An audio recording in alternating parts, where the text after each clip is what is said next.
Hi, I'm Veronica and welcome to my channel. In the last two videos, I told you why having an exercise routine might be bad for you and what you could do instead. Now, I would like to add a little bit more to that. So, even if you have a healthy routine where the movement is very diverse and when you listen to your body's needs, that still might not be enough. So, I would like to tell you what you can do to include some little changes throughout the day that can make a massive difference to how you feel.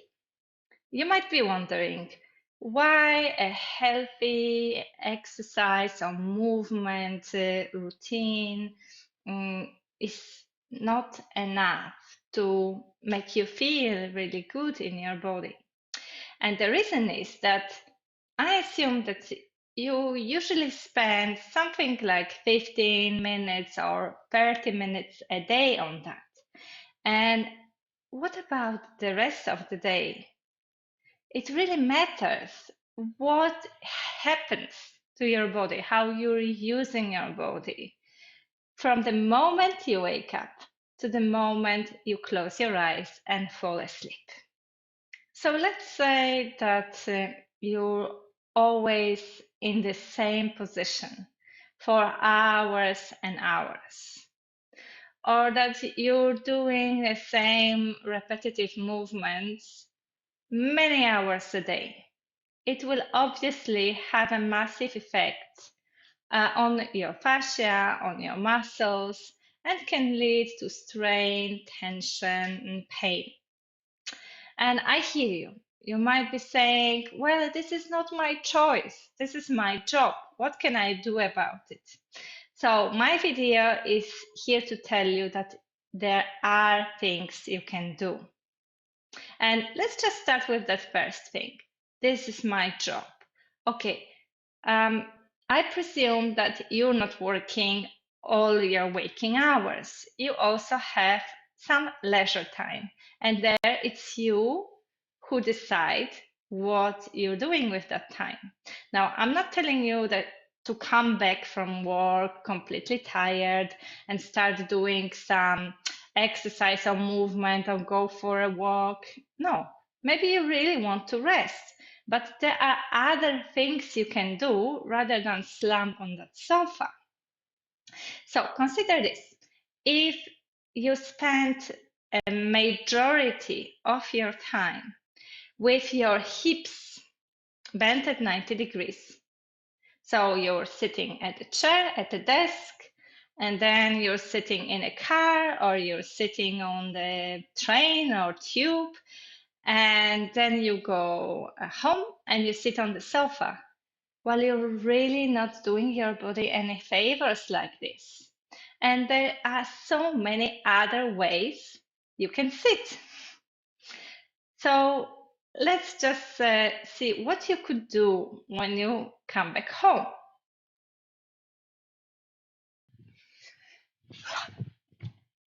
Instead of slumping onto that sofa and staying here watching your telly, go right in front of your sofa to the ground. Sit on the ground. Maybe you need something to prop yourself in the beginning. Maybe you can play with the position. Remember, it's not about one position, but about changing the position all the time. So you might be playing a little bit with that. Sometimes like this, sometimes with one leg out. You might do a squat and prop yourself against your sofa. Squatting is brilliant. I really recommend it. You might be sitting on your heels. You can sit with your legs outstretched. You can spend here time switching your position as many times as you wish. So many options here. And a bonus, you could Use this moment when you're watching your favorite Netflix series or the news or whatever else to massage your feet, move your toes, bring some freedom and relief to those feet. Isn't it amazing what you can do? And when you're tired and your legs need to rest, maybe you want to rest with your legs against the sofa or against the wall. Great for your lymphatic system, great for your circulation, and you can spend that time talking with your partner or listening to the music. It's important that you switch things around, that you do things in an unusual way. And some of this you can do even when you're in public. So, for example, if you're using public transport, whether it's a train or metro or a bus, you might practice not holding on to anything and trying to catch the balance. So you're working with your balance with proprioception, you're using your core, you're using many parts of your body. Or if you're tired, rather than sitting, consider leaning onto something, doing things differently. And when you're at home, you could try all sorts of crazy things. You might walk backwards from time to time. And it's really, really helpful to start using your non-habitual hand.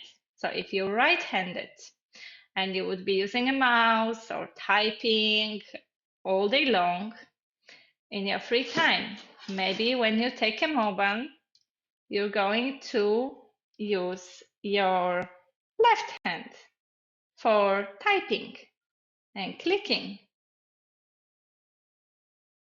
Left hand, right one can rest.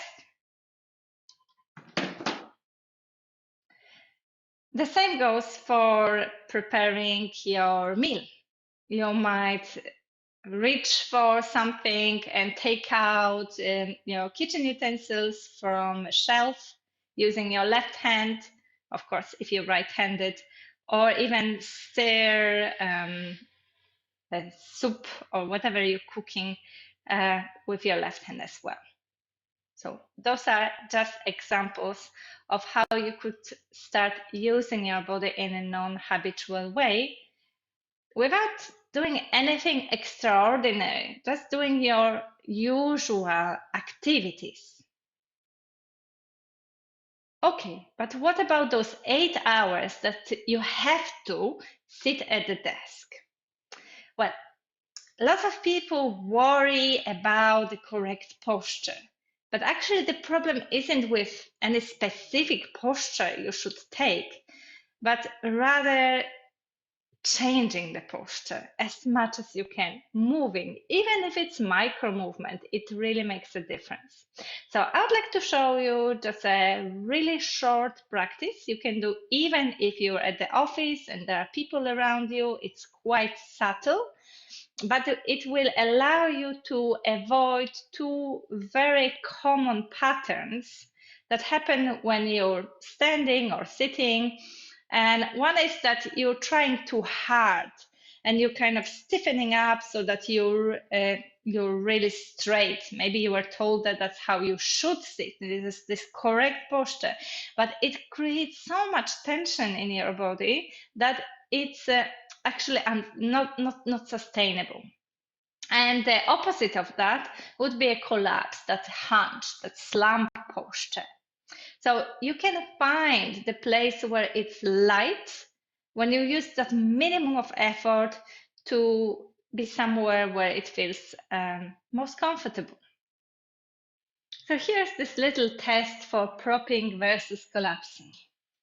Sit on the edge of the chair so that you can have both your feet firmly on the ground and you're not using the support at the back of the chair. First, let's move to the collapse posture. That's when your pelvis tilts, your back rounds, your shoulders round, and your head drops. This is the full collapse, a very, very exaggerated version of it. Obviously, you're not gonna do it if you have your colleagues around, but I'm showing it in an exaggerated version to begin with. This is the collapse. The exaggerated version of propping would be to tilt the pelvis all the way the opposite direction forward,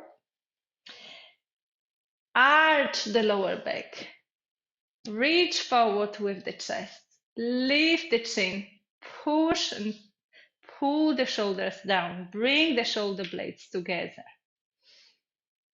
This is an exaggerated version of propping. You think you're sitting straight, erect, but it's actually going beyond that. Now, you can do it in a much more subtle way. A little bit of a tilt, and a little bit of a rounding, a little bit of a drop. That's actually how you might find yourself sitting. And a little bit of prop, that kind of, let's sit taller, but with all those muscles in the back body tensing up. And then you go between the two, feeling how it is to be in a collapsed posture, how is it to be in that over tense, over eager, in a sense, posture. And let it become smaller and smaller, that movement, the difference between the two, smaller and smaller. So that eventually it will be so subtle that your neighbor sitting at the desk right next to yours won't even notice that you're doing anything. But you are doing something very important here. You're finding the place where you're neither collapsing nor creating excessive tension in your body. You're finding a place where you can rest in the center of your sit bones, where you can find yourself in that vertical axis, maybe even where your head feels lightest at the end of the spine, where you can be here effortlessly and without tension. And of course, the movement itself is useful because that's when you're not still, you're not stuck. So it's not even about finding that ideal place right in the middle, but from time to time revisiting the extremes. So I've already mentioned that your fascia loves movement and changing the position and being in an unusual positions. So the key in keeping your body supple, healthy, tension-free, pain-free is doing micro pauses. So if you're working, it's 5 minutes every hour, or at least 3 minutes every hour. Now, I'll give you some options both in the scenario when you are at work, at the office, and when you're at home. You might do also, still sitting at the desk, something like swimming your pelvis in that kind of circular motion. And again, it might be something a little bit more subtle so that it doesn't attract too much attention.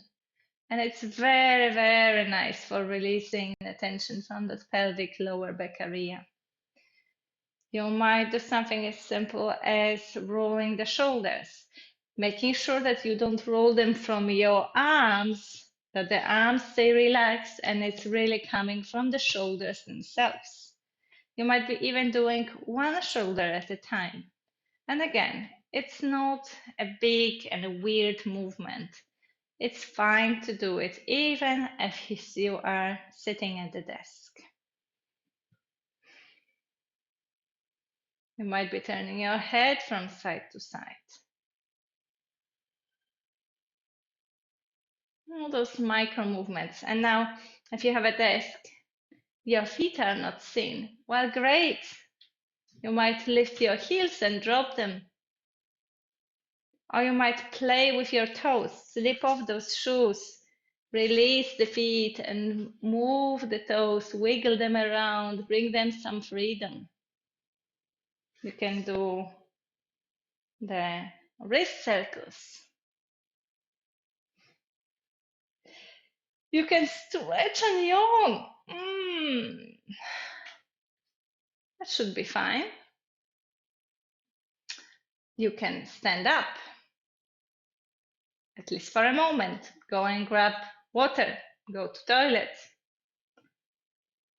And then when you're sitting, sit slowly, slow motion, so that at least something engages when you sit down. Those are all your options when you're at work. And even something as simple as taking your gaze, your really focused gaze from the screen and looking more into the horizon, getting this kind of broad view, as if you wanted to catch with a corner of your eye one wall and the other wall. Change the gaze. That releases some of the tension in the back of the neck. If you work from home, you can go all wild. You might bounce. You might shake. You might dance. Play some favorite music. You could do anything, and it takes just a moment. You might want to roll one vertebra at a time. Hang with the head down and roll yourself up again. Millions of options. But the most important thing is to notice. Notice where is your body in space. Notice if you're holding somewhere excessive tension. Notice that you have not been moving for the last half an hour, 1 hour, 2 hours, and act on that. Sometimes it's really enough to notice that some part of the body is tense, that you're clenching your jaw, that you're squeezing your buttocks, that you're holding on your breath, to release it, to soften it. And this is the best thing you can do for yourself. Keep on checking in dozens, hundreds of times every day. Oh, I didn't realize that. I'm tensing up. I'm bringing my shoulders up the ears. Oh, I didn't realize that. I'm breathing so fast. So this is what is going to make you really tension and pain free. I hope that you enjoyed this video, you found it useful. If you haven't done it yet, click the like and subscribe button so that you don't miss any of my upcoming videos. I wish you a great day.